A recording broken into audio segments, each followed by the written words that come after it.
Bonjour et bienvenue sur ChinaPhoneHouse.fr pour un nouveau tuto. Aujourd'hui on va voir comment mettre en route l'iPad. Alors la première chose à faire, c'est d'abord l'allumer. Il y a ici un bouton on-off qu'on a mis déjà sur on. Et ça ne suffit pas pour l'allumer, il faut ensuite appuyer pendant 5 secondes sur ce bouton. Voilà, donc on voit ici un petit pingouin, ça montre qu'il est en train de s'allumer. Alors pour vous montrer combien de temps il prend pour s'allumer, on va laisser tourner la caméra. Et pendant ce temps, je vais vous donner 2-3 conseils. Alors l'iPad dispose d'une batterie intégrée polymère.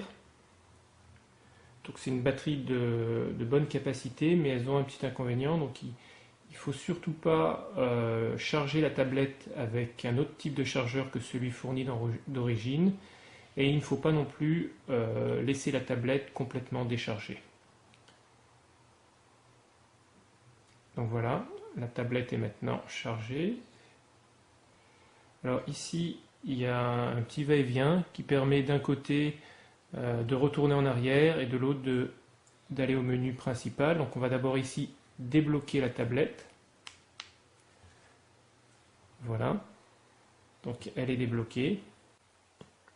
Donc une des premières choses à faire maintenant que la tablette est allumée, c'est déjà de mettre les paramètres régionaux en langue française. Donc on va aller ici sur Settings.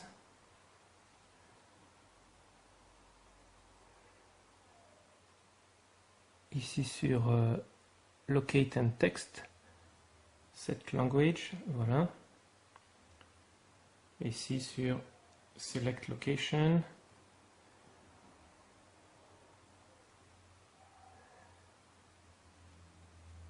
Et on va chercher Français France. Voilà. Ce qu'on va faire pendant qu'on est dans les réglages, donc pour avoir le Wi-Fi, on va dans Connexion sans fil ici.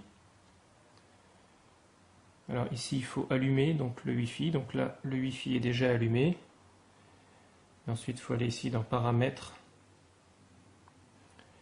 Et vous pouvez ici ajouter donc un réseau Wi-Fi. Nous sommes déjà connectés à notre modem Wi-Fi.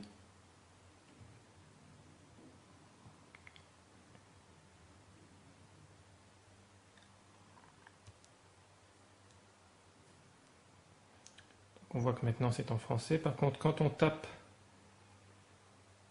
un mot, on voit qu'il y a encore des caractères chinois ici qui apparaissent. Alors, pour enlever ça, il faut appuyer ici.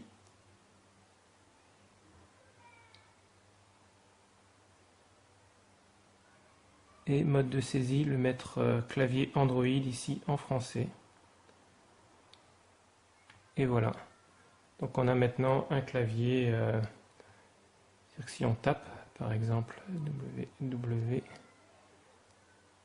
vous voyez, donc ça c'est plus en chinois. Donc là maintenant le clavier est réglé en mode français.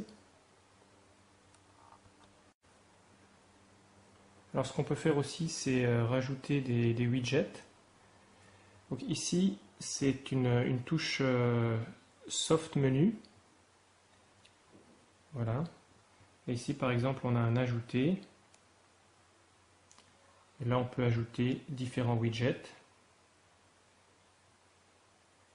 Par exemple la montre.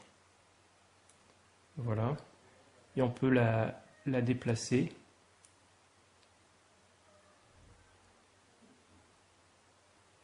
Voilà, donc ça c'est plutôt très sympa. Et pareil, on peut aussi rajouter des icônes. Donc par exemple, je souhaiterais avoir Google Maps, ou la calculatrice, voilà ici. Donc je l'amène sur mon menu comme ça. Donc on peut vraiment personnaliser l'écran principal du iPad, très simplement. Autre chose très facile à faire, c'est changer le fond d'écran. Donc on retourne dans le soft menu ici. Ici, il y a marqué fond d'écran. Alors nous n'avons pas encore rajouté des nouveaux fonds d'écran, mais il y en a déjà d'autres inclus avec la tablette. Donc, par exemple celui-là. On sélectionne. Et voilà, le fond d'écran est maintenant changé. Donc je vous dis à bientôt sur chinaphonehouse.fr pour un nouveau tuto.